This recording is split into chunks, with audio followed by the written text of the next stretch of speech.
Bé, el que venim a fer avui és digitalitzar mitjançant la tecnologia del làser escàner aquesta zona del pantocràtor de Sant Climent de Taüll.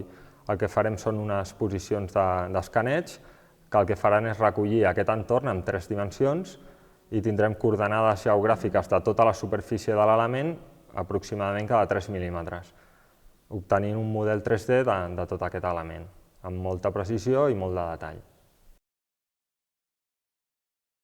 Bé, el que fa el funcionament de l'escàner és molt senzill. És un aparell situat en un trípode que el que fa és mesurar punts mitjançant tecnologia làser, mesurar la distància i el grau d'inclinació d'aquesta lectura, de manera que ens dona la coordenada exacta d'un punt.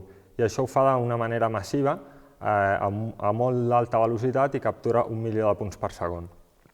Fa un funcionament de rotació que el que ens permet és fer aquesta lectura a 360 graus al voltant de l'aparell, de manera que cada posició d'escaneig ens dona un núvol de punts de 360 graus de tot l'entorn.